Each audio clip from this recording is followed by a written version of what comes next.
If you're watching this now, I'm far more along with the car, but wanted to show you guys everything that I have done to the car, front to back, inside, you know, how basic of a setup it is, but it still has this incredibly cool swap.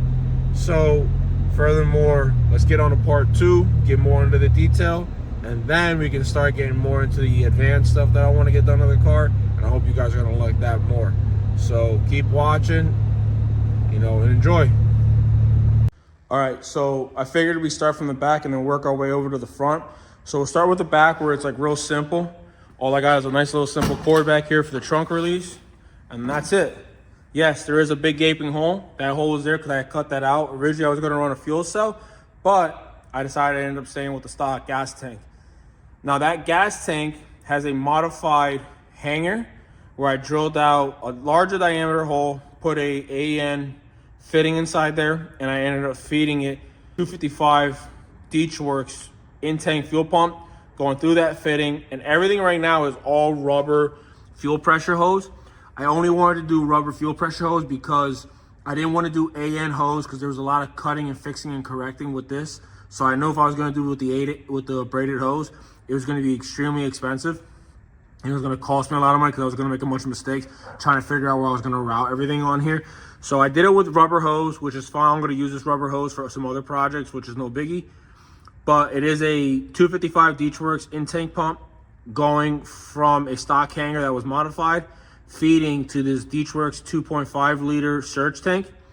And then there's a 255 Works inline pump that has, they design it so that way you can drop it into these surge tanks. And if you go on their site, you can see exactly what I mean, that these pumps have like this ridge that allows you to sit in here, so you can either just drop it in the surge tank and the top kind of sticks up like that. And then you just feed my wires, power, ground, switch, all like that. This little custom relay and fuse panel that I got made here for specifically the primary pump and the pickup pump. But then fuel gets fed into there, goes through that 255, runs to the front through a Works filter that's located underneath the car, up into the engine. And then I'll show you everything underneath the engine, going underneath the car, going to the engine to follow up on all that. But the other thing that you can see here is I have a parking racing development rear strut tower brace. Literally goes from each strut towers down to the rear subframe and mounts through the way it's supposed to.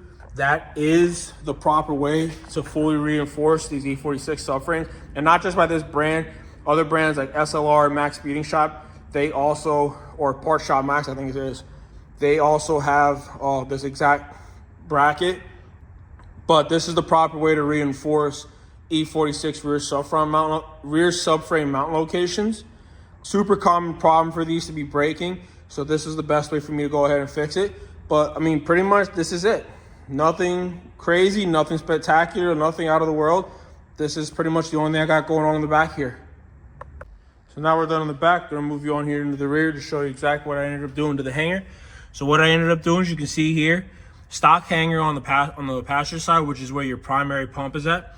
I still have the factory connector, and the reason why I still have the factory connector on this hanger, and the same thing with the passenger side, is because I incorporated the stock fuel pump hanger, and I'll show you guys exactly to where it's going to, so that way I can still follow the fuel level rating on this stock hanger. Looks like I'll get a little bit of a leak there. I'll have to fix that.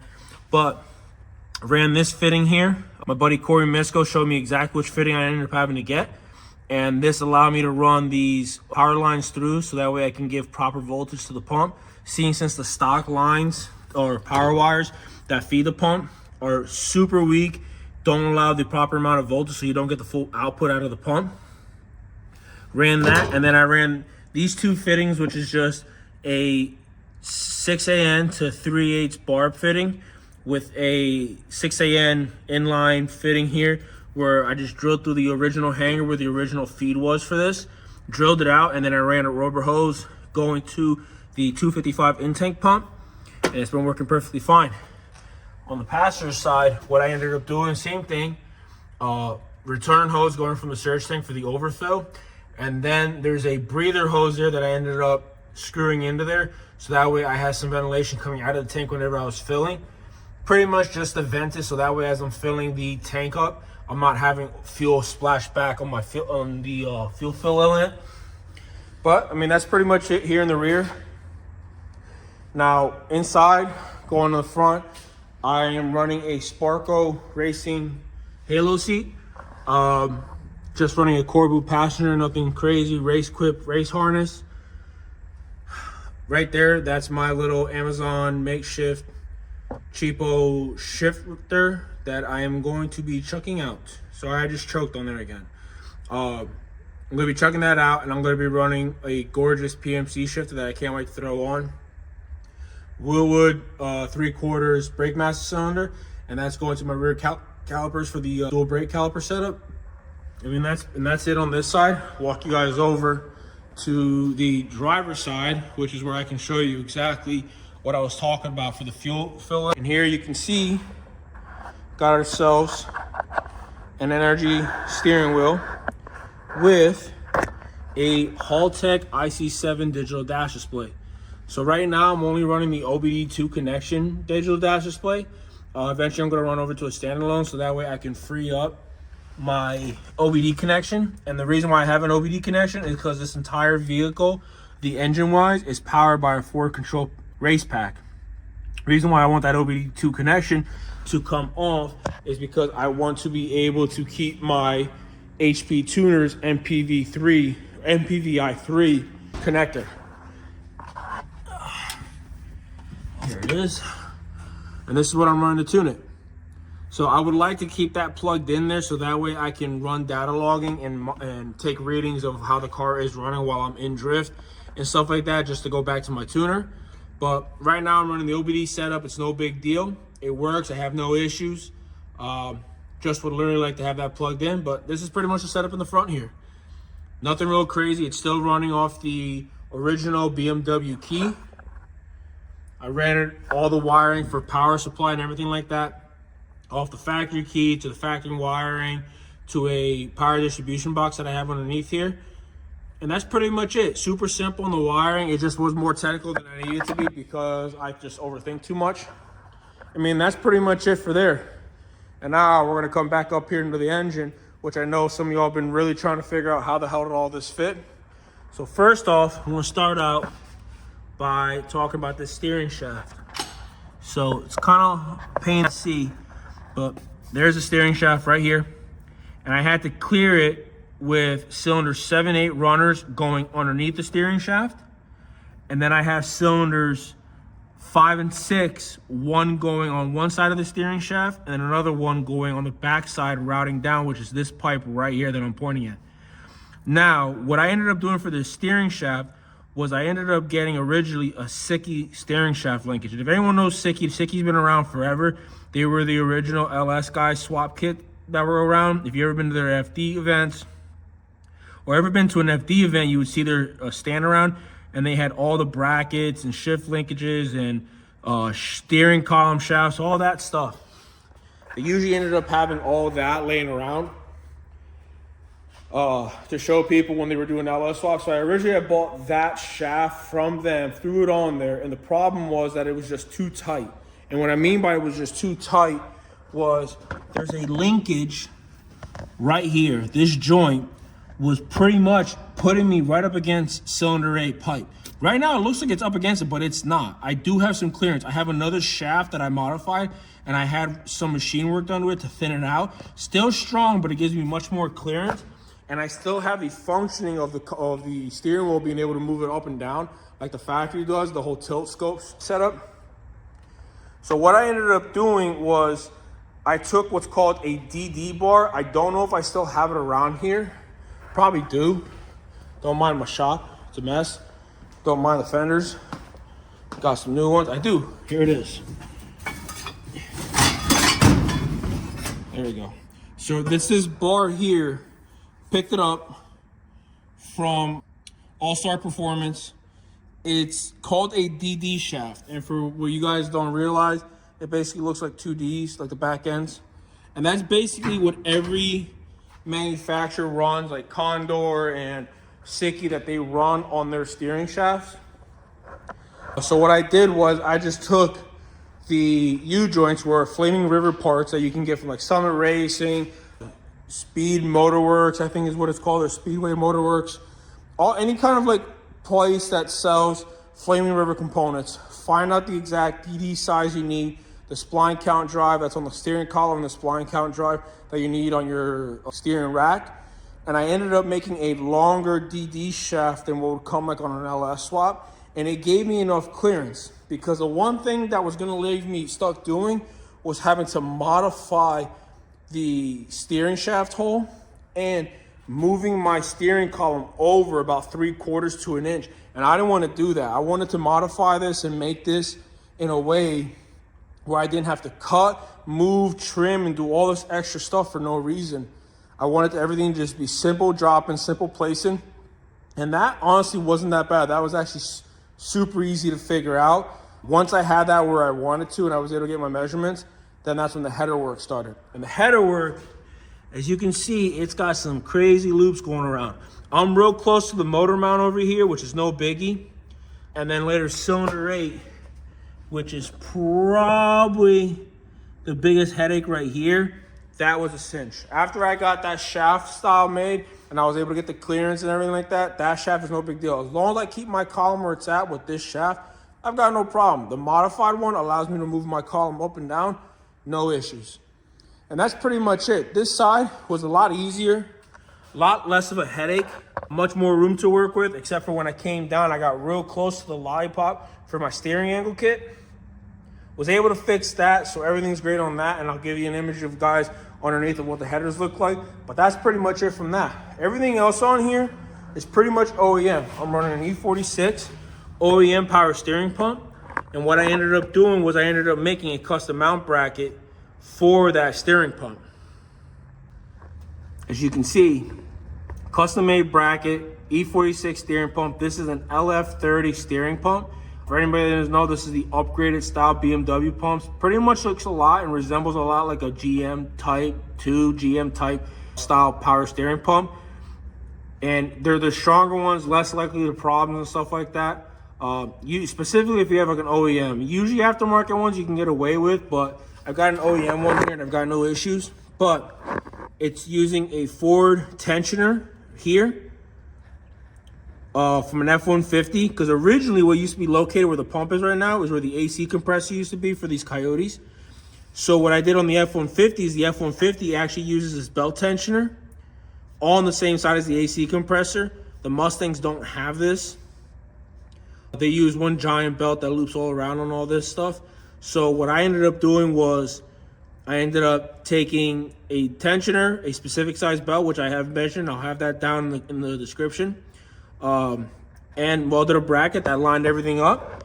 And it's pretty much like on straight. Like I have no issues. This thing's been fantastic. But yeah, that's pretty much the power steering pump setup. Besides the power steering pump, I've got myself a Chase-based triple baffled power steering reservoir. And then I've got a cooler that's located underneath, located on the bottom of the steering rack, like in the front, kind of like how the Chase base kits are. But I'm actually gonna take that and relocate it here to the front and try to get a bigger one, just because I had some issues with power steering temps. But besides that, steering has been fantastic. I have no issues. The coolant reservoir is out of a 2015 and up. Upper hose and lower hose is out of a 2015 and a 2012 style Mustang. Upper hose is from a 2017, bottom hose is from a 2012. All OEM replacement parts. All these little hoses here that feed, so like the radiator and stuff. Oh, quick, the radiator on this is from a 2012, which is a massive. This thing is huge. Like I can't really justify how big this thing is, but this goes in like a whole nother inch underneath the radiator. Like this thing is massive. Like it's kind of too low, but this thing is huge. Like I have zero problems with heating or anything like that. But a lot of these hoses here like this, all OEM. Designed it to be all OEM so I wouldn't have any issues. Everything could just be quick drop in, replace in case any of these hoses break, got cut, yada, yada, yada, so forth and so forth. And that's pretty much it. Everything else, Mishimoto oil catch can, set the CSF racing radiator, Woolwood Brake Master. This is probably one of my favorite things I ended up doing on here, and probably one of my most annoying, only because getting braided lines made for this was a pain like you wouldn't believe. So this is the second style master cylinder that I put on here. This one, I ended up getting the factory brake booster and cutting off this bracket here. And I ended up making my own custom mounting bracket, which I bolted to the stock mounting point and then made some studs to mount this master cylinder through. Custom made a, not really custom made, but the push pin that comes with this master cylinder.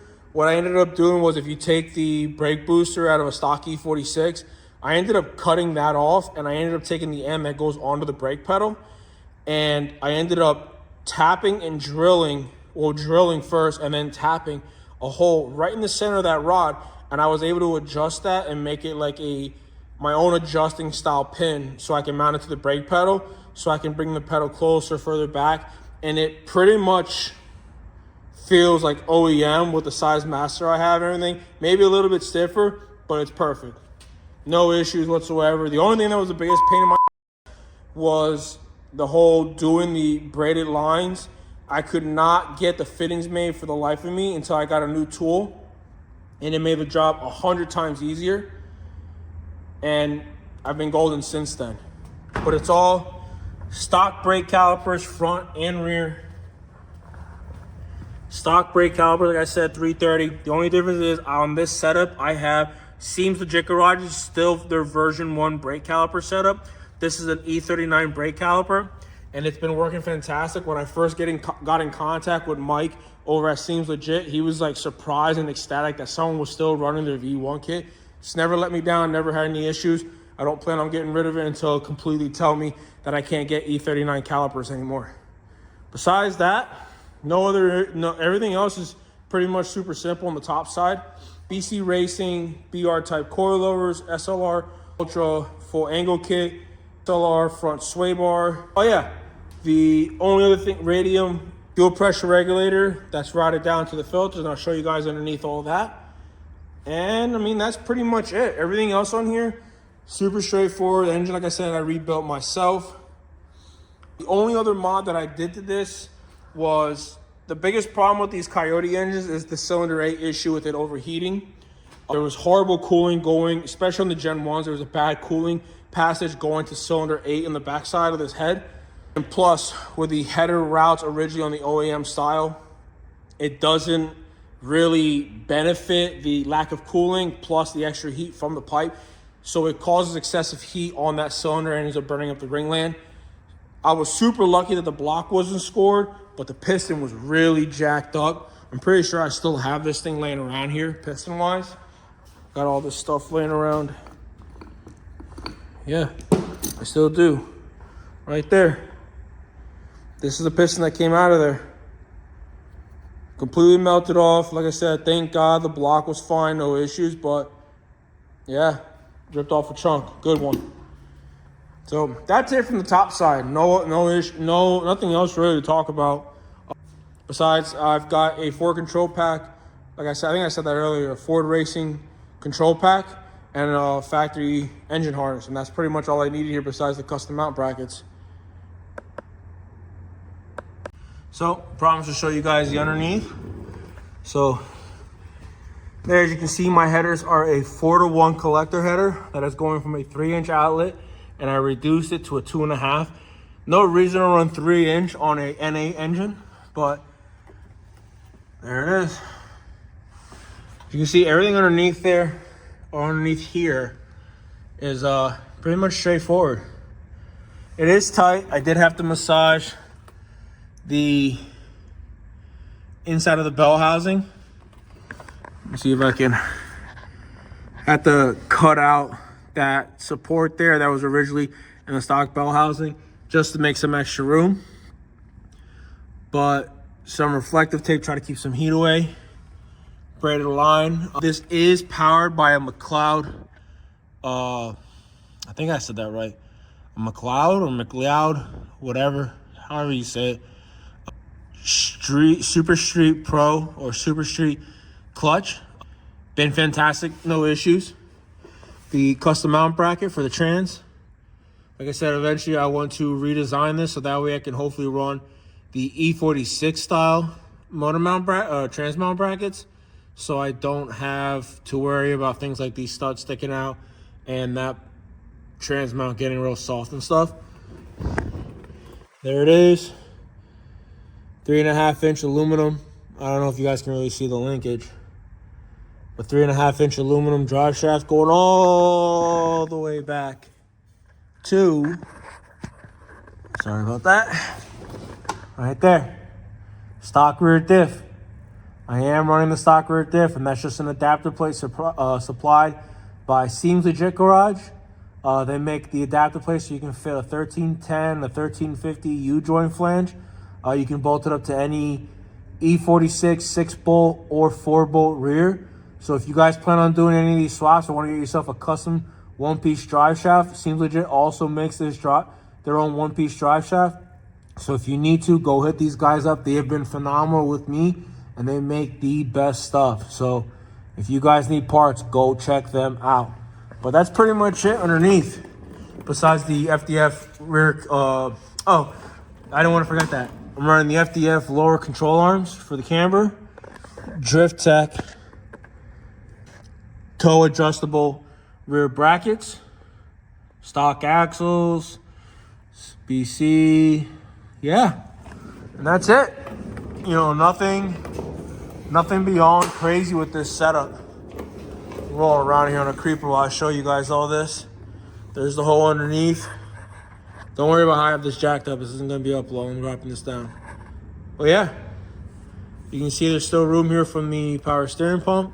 The alternator setup over here is kind of close to the firewall, but I didn't have to mod it.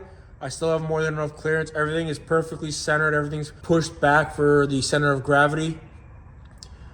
I mean, that's pretty much it. Like, this car has been fantastic for me, so that's it for her. So that's about pretty much it. Hope you guys really liked it. Like I said, it's my first YouTube video. Hope you guys really enjoyed it. If there's any mistakes I did, just let me know. If there's anything else you guys want to know about the car, you guys can message me on here, message me on my social media. My social media will be attached in the description. Give me a follow, give me a like, give me a subscribe. Just watch my journey where I got with this Coyote Swap 46. Like I said, there's gonna be a lot more. I know you guys saw the fenders in the back there, the over fenders and stuff. So I'm gonna be working on that next, working on a few other things with this. One thing I may be doing, not too sure exactly yet, is I've got an MT82 that I want to throw in this. It's the 6-speed model that comes on this. The gear ratio on that is a little bit more pleasing for what I'm running in the rear diff. So I may be hopefully looking into possibly throwing that in. I just got to rebuild it first and then make the trans mount bracket. But don't mind the mess in the back. I got to clean all this. I'm still moving stuff around. I'm moving my tool. If you guys haven't noticed, I got my toolbox right here. I'm going to be starting my new job soon. So I kind of got that moved around and stuff. So it's located right there, and then eventually I'll be able to clean up all this and get this to where I need to. But yeah, hope you guys keep following. Hope you guys liked it. If you guys have any questions, I got no problem answering it. Keep watching. Who knows what I'm going to be working on next with this thing. So thank you very much. I appreciate it. Y'all take care.